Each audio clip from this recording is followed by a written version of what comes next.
Your Steve Jones Show podcast will start shortly. The Steve Jones Show podcast is sponsored by Brewers Outlet, your beverage supermarket on Reagan Street in Sunbury. Great to be joined, as always, by Bob Nightengale, USA Today. My friend, welcome back. Great to have you with us again.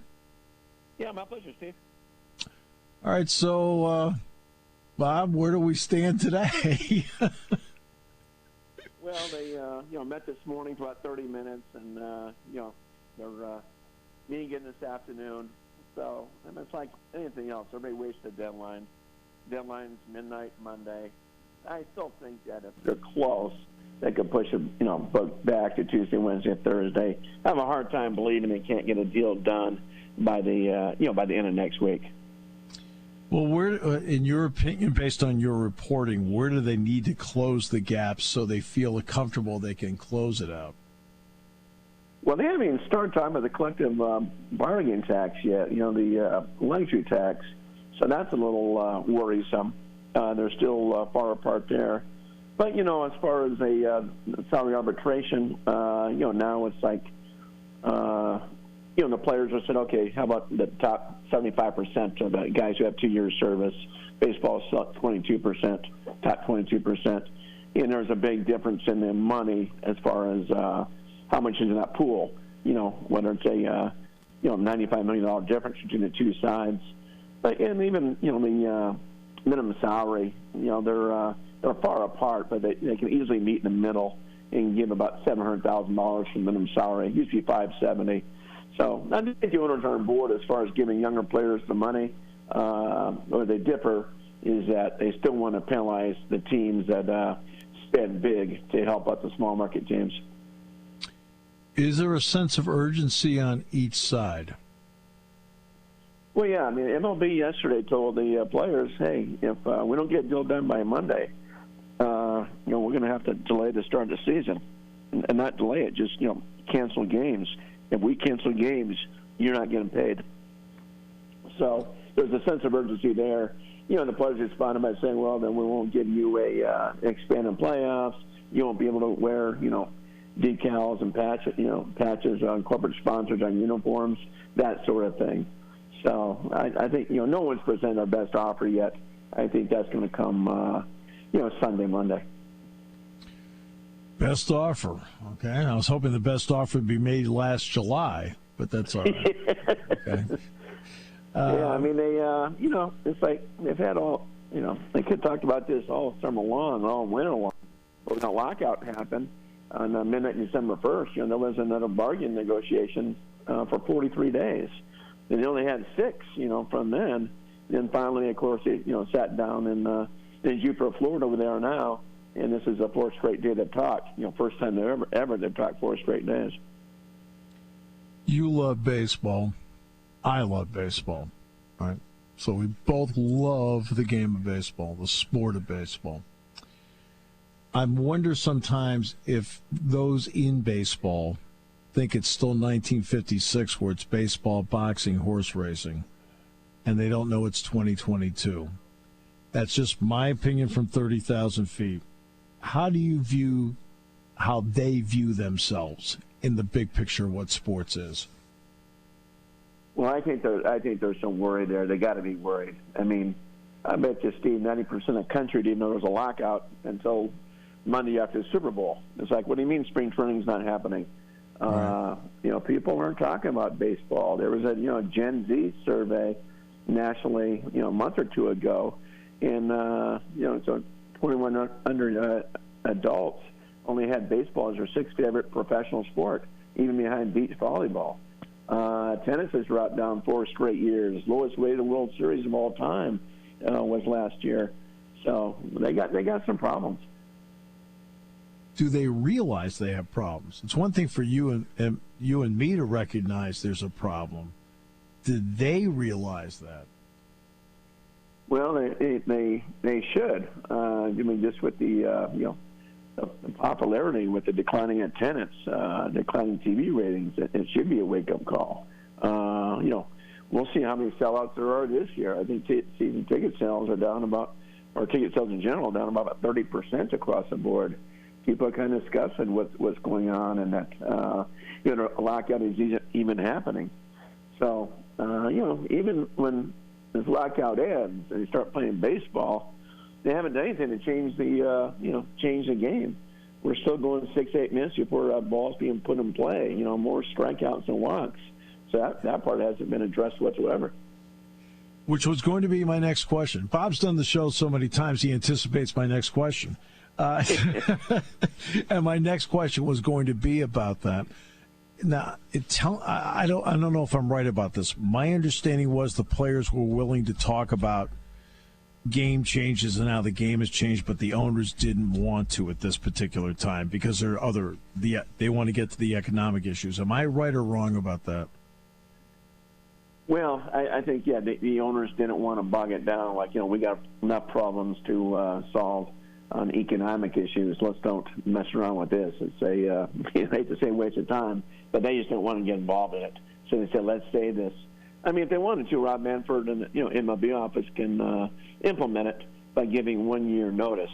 So you can still do that before opening day. And he definitely wants a pitch clock. But they hired Theo Epstein and everybody else to try to make changes in baseball, and it's not going to happen for a couple of years.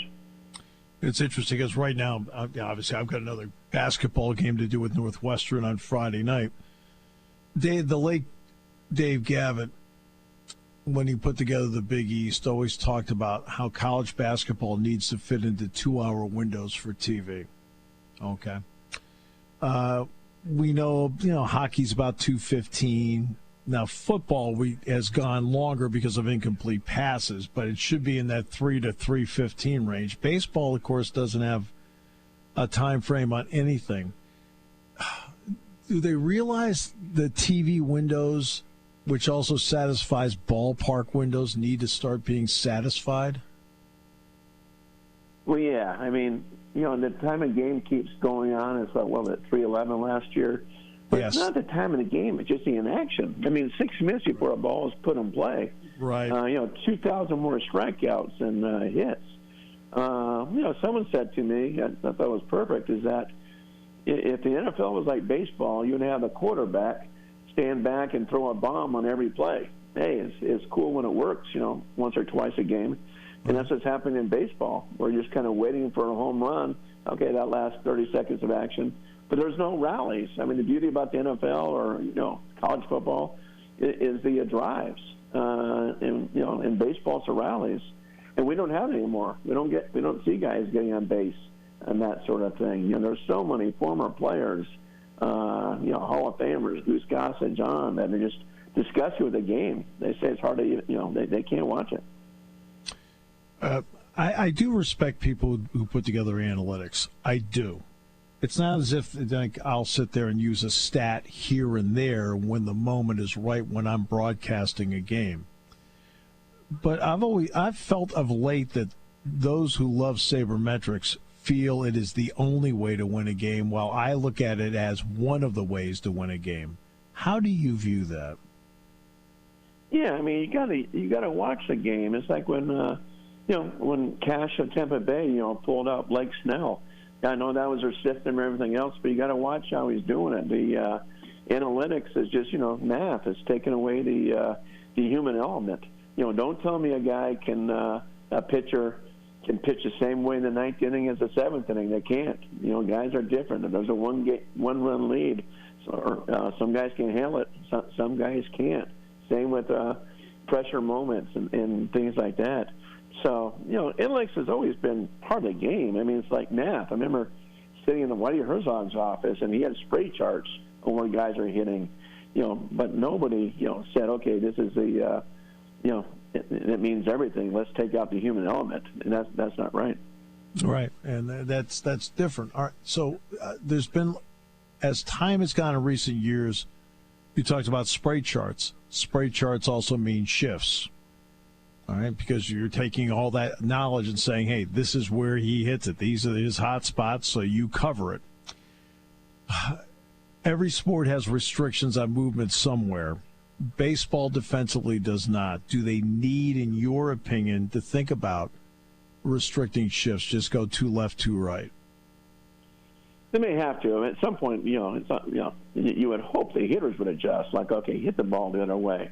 If there, if nobody's standing, on the left side of second base, you can't lay down a bunt or slap the ball that way and probably get a double out of it. But yeah, maybe you at least start in the dirt. Everybody's got to be in the dirt when the ball is thrown. Then you can run out to short right field or what have you. Maybe that try that in moderation. So I understand, particularly left-handed hitters being frustrated, that sort of thing. But but take advantage of when they're giving you that much space. To hit a ball to the left side and literally you can run to second base. Nobody's around. So, but yeah, we'll see. I think they may have to do something on that just to do something to help the hitters, because it's tough to watch. I was at a game at Fenway Park, and the Red Sox were playing the Royals, and David Ortiz came to the plate, and of course they had three guys on the right side. I think in this case it was the third baseman that was playing in the shortstop spot, and Ortiz dropped a bunt down the third base line, and of course even for David Ortiz, he beat it out with relative ease. Okay, okay. And everybody gave him a standing ovation. So I've seen it. I've witnessed it. What's this been? I had breakfast a few days ago. Goose Gotches. You was talking about Boog Powell. He said they shifted on Boog Powell. He goes, Boog Powell laid down by 5 straight bunts. That's that end of that. They quit shifting on Boog Powell.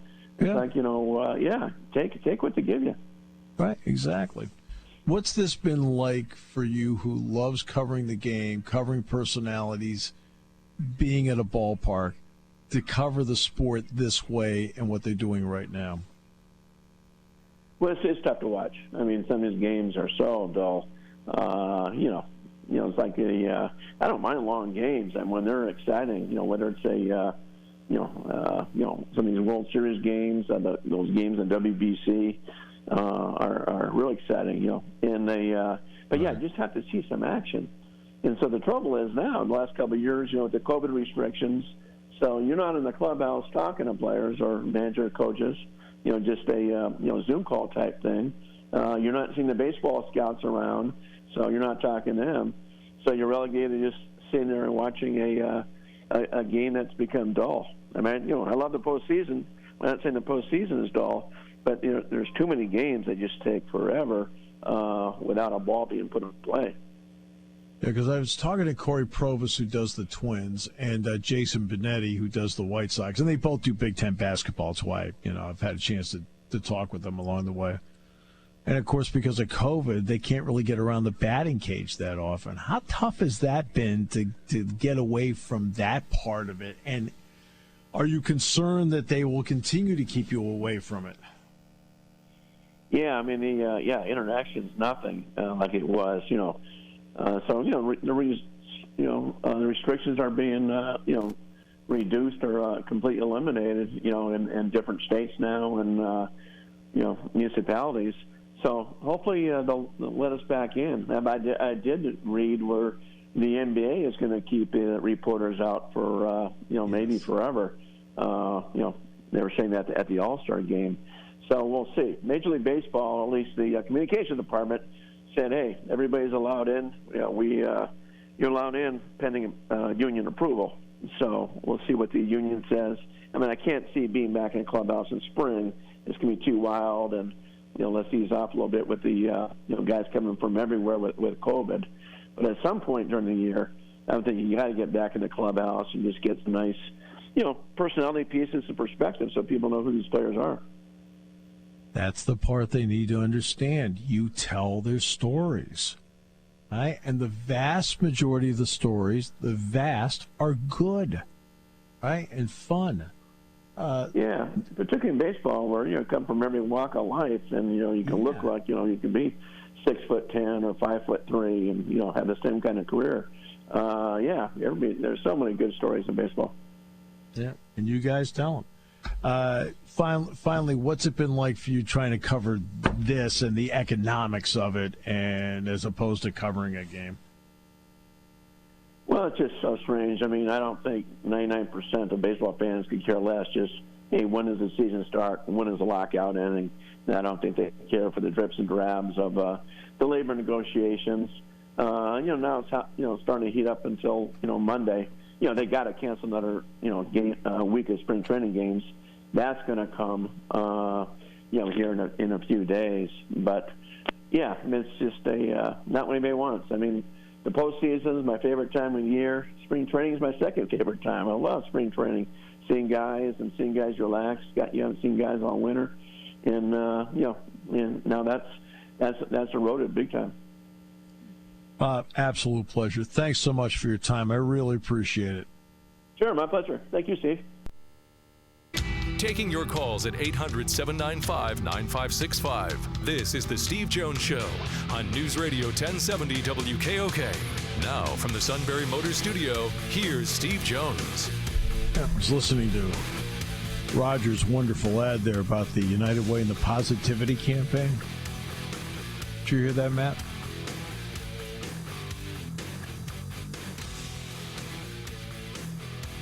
Still with us, Matt? You quit? And I listened to that, and that's one thing about you got to give this suit a lot of credit. I mean, when it comes to the positivity campaign, he always has been at the forefront of that. Because, I mean, over and over again, he has told all of us he's positive, he's great. All right, that's, everybody has their own positivity campaign. All right, today's show brought to you by Brewers Outlet, Reagan Street in Sunbury, the beverage supermarket. Imports, domestics, microbrews, best selection of beer anywhere. Wine coolers, water, soft drink, snacks. They roast their peanuts fresh and hot every day. 6 great flavors of slushies. And the pickle bar, led by the barrels and the dills, indeed second to none. All at Brewers Outlet, Reagan Street in Sunbury, the beverage supermarket. And we're in the Sunbury Motors studio. Sunbury Motors, 4th Street in Sunbury. Sunbury Motors Kia, routes 11 and 15, Hummel's Wharf.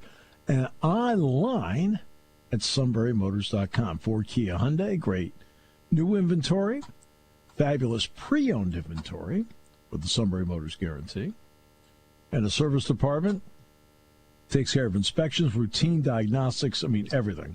It really is one-stop vehicle shopping, all at Sunbury Motors, 4th Street in Sunbury. Sunbury Motors Kia. Routes 11 and 15, Hummel's Wharf, online at sunburymotors.com. In fact, I was on sunburymotors.com today checking out a couple of vehicles, as a matter of fact. All right, ladies and gentlemen, boys and girls, you feel like Matt and he are actually brothers, and I'm out. It's the King. We're not out. We're 3 brothers. How are you? I'm doing well. How are you? Well, good. Thanks for caring. Do you Believe me, I do. Do you remember the pivot ball game we had? Yeah, sure I do. Remember that? Of course. Yep. And then we were missing a ball. We were always missing one ball. Yeah, always. Number 5, I found it. Where was it? In the basement? Dad's workbench.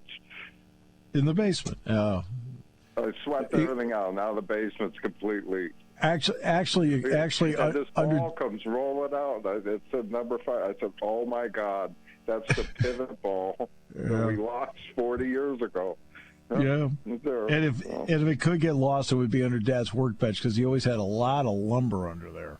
Well, yeah, there was a lot. Not now. I got some of it out, but I'm leaving some of it. I mean, if I'm buying a house and you want to leave me lumber, yeah, I'd take it, especially today. A fortune now. So. Yeah, especially today.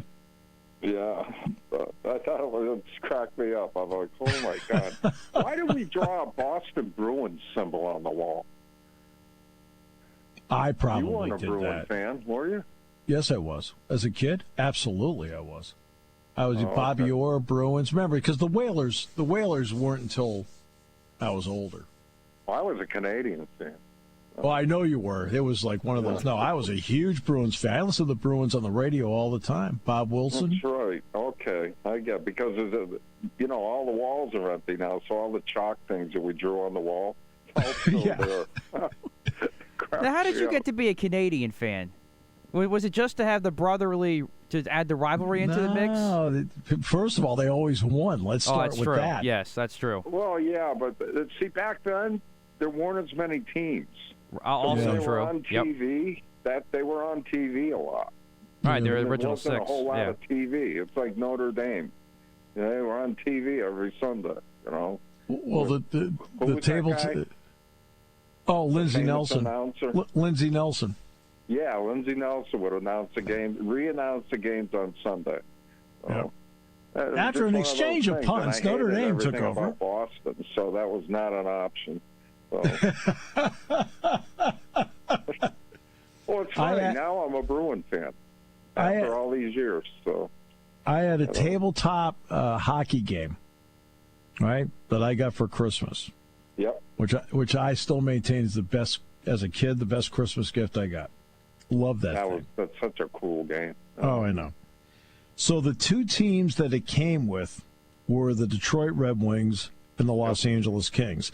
Now, when I got this game, it was just after they'd expanded the NHL. They'd gone from 6 teams, Montreal, Toronto, the Rangers, Blackhawks, Red Wings, Bruins, and added in 6 teams. So they added in the Los Angeles Kings, the Minnesota North Stars, the Oakland Seals, the Philadelphia Flyers, the Pittsburgh Penguins, and the St. Louis Blues. Okay? And so when I got the game, I'd had the game for how long? How long did we have that? Maybe long time. Yeah, we had it a long time. But after I had it for maybe a year or two, I was cleaning toilets and cleaning the shop on Sundays, and I saved my money, and I sent away to get $5. Right, to get all the teams. So I had all the teams. I sent away and got all the teams. So in other words, I had both divisions. Yeah. And so we would play specific teams against each other in the game. He would announce the games, Matt. That doesn't surprise me. I still do. He would announce the games. And then I got one tonight, too. So go ahead, do the crowd.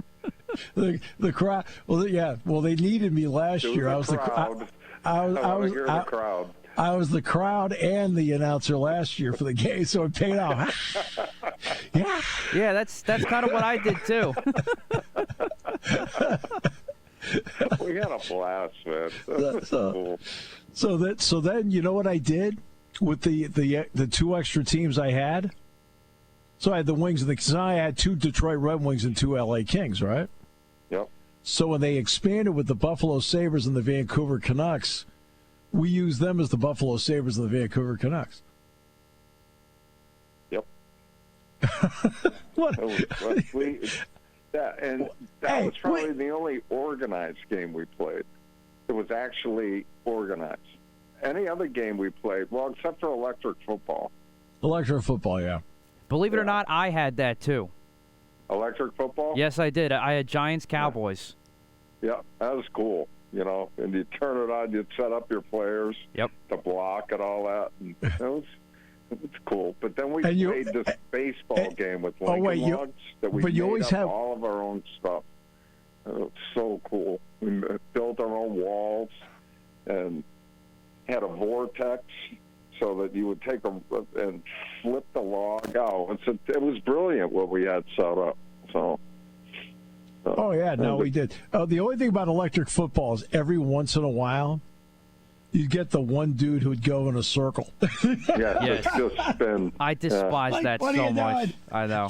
You can't give him the ball. Yeah. So you'd avoid. So that guy you put out as a wide receiver, just let him spin. Yep. Oh man, that was so much fun. Now the baseball game we set up with Lincoln Logs, and we had and my dad, of course, sheet metal fabrication shop. So my dad would get obviously large sheets of steel. Well, what separated the large sheets of steel? Cardboard. So these are large pieces of cardboard. So Kevin and I would take the cardboard home and we use it to set up and make walls in our baseball stadium in the basement. And we had a piece of wood that we made up a scoreboard on. Oh. Okay. See, that's what's up. You guys are creative. And we have fun. Okay.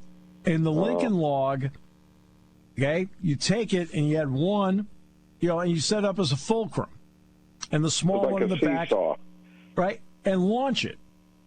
Well, if it goes over the wall, obviously it's a home run. If it went off the wall, it was a double. It went off the scoreboard, it was a triple. I think the bullpens, which we drew bullpens, the bullpens were a triple. And then we had a measuring stick that if it landed in a spot, and so boom, and you take the measuring stick, and it was close enough to the baseball cards. We had our baseball cards on this field. Yep, 9 cards. 9 cards, and that was an out. It was the coolest game. I mean, we could have marketed the thing. We just made it up. We didn't copy it from anyone. No, we just made it up ourselves. Yep. We could probably do something with it now, huh? Yeah. Well, now the Lincoln Log people. You've got a name now, now. Steve Jones, like Madden football. Steve Jones baseball. I'll be your manager. Perfect. Matt will be the marketing manager. Marketing. And the guy that's going to want to be the announcer is the suit. All right, so here I am. It's me. Just do the game. No, it's all about me. Do the game.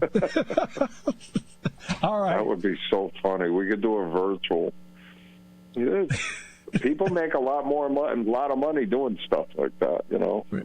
Have games, market the game. Look at that game, Wordle. You play that? No, I have not. You play it, Matt? I have not. I mean, all it is spelling out a 5-letter word. The guy who invented it is a multimillionaire now. And it's just, you got 6 tries, and the whole world plays it, and it's one word every day, and you got 6 tries to figure out what the word of the day is. And as you pick letters, the letters either come up black, and they're not in the word. They come up yellow, it means the letter's in the word but in the wrong place, or they come up green, and they're in the right spot. And you got 6 tries to get the word. I thought, what a stupid game. And then now I play every day. Well, actually, that game was the suit's original idea, but they're all 1-letter words. We'll come back with more in a moment. Great to have you with us today here on News Radio 1070 WKOK.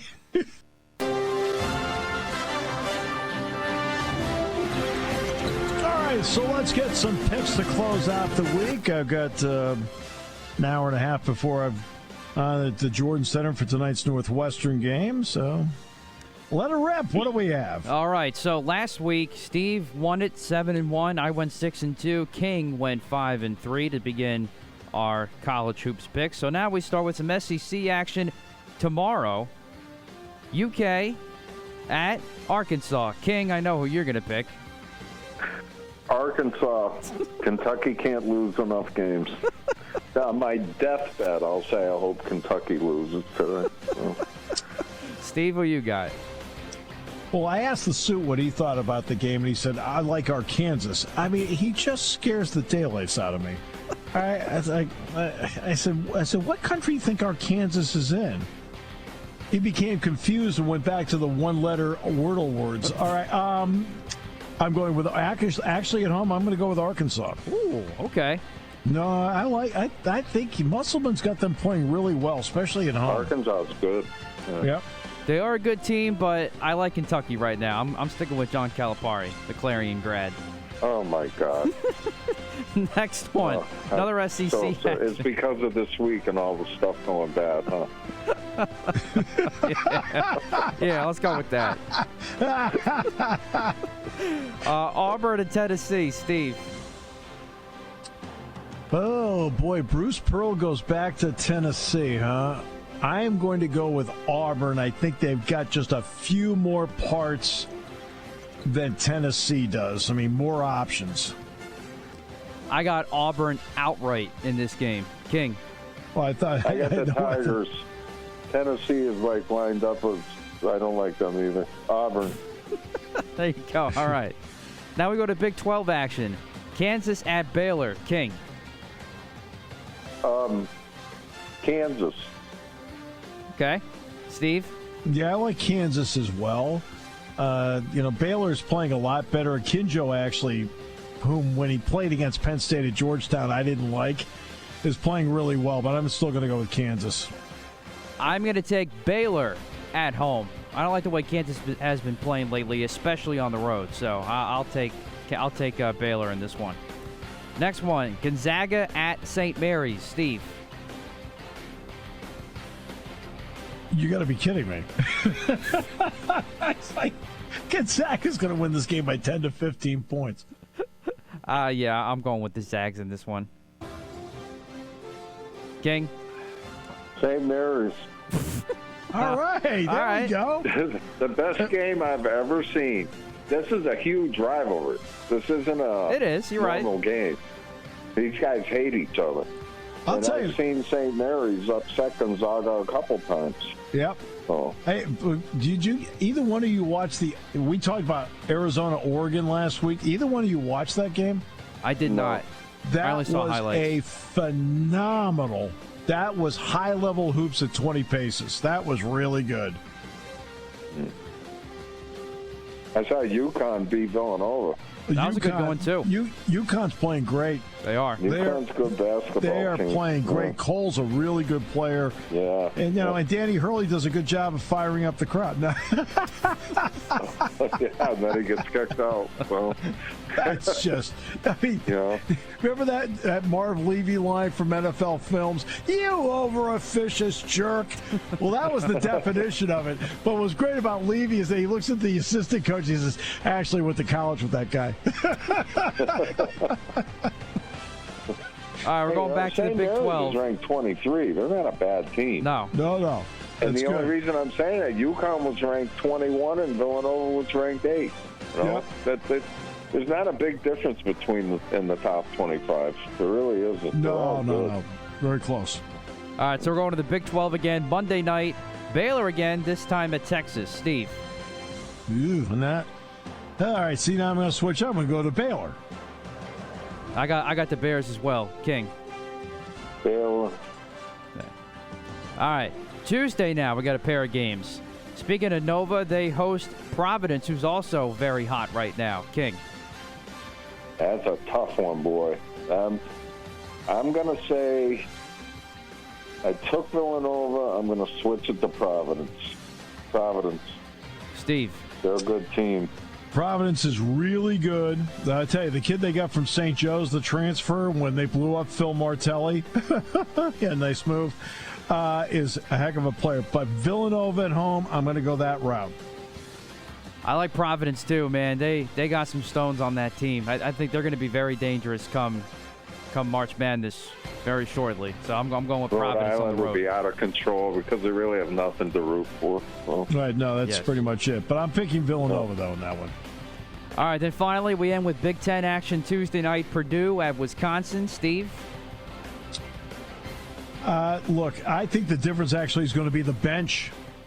Purdue has one and Wisconsin does not. Wisconsin's bench averages 9 points a game. This is all about the starters. I know playing at the Kohl Center is huge, but I don't think it matters to Purdue where they play. I think they'll win. I agree. I love Purdue. Purdue, I think they may even win this at least by 10 or 15 points. Steve or King.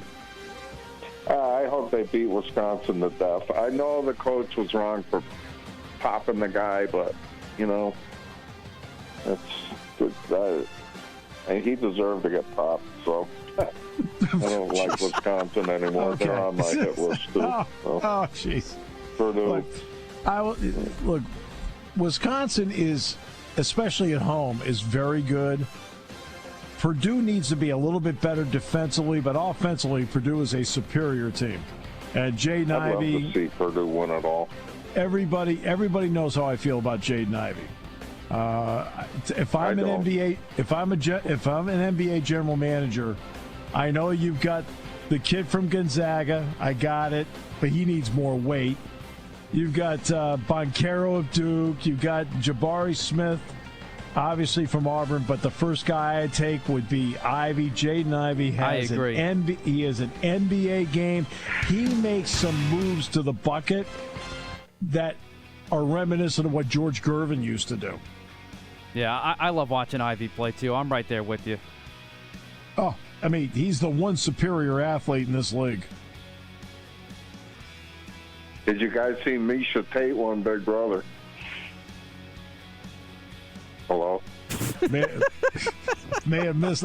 I did know, but I didn't see it. I actually did know, though. Oh, she is one tough nut, boy. But she won the whole thing. One celebrity won $250,000. So, hey, boys, enjoy the weekend. UFC. Happy James Harden Day. Let's go Sixers tonight. James Harden Day? That's what we're calling it as Sixer fans, because it's James Harden's debut tonight. In other words, it's akin to the beginning of the end. I hate his beard. He should shave that stupid beard off.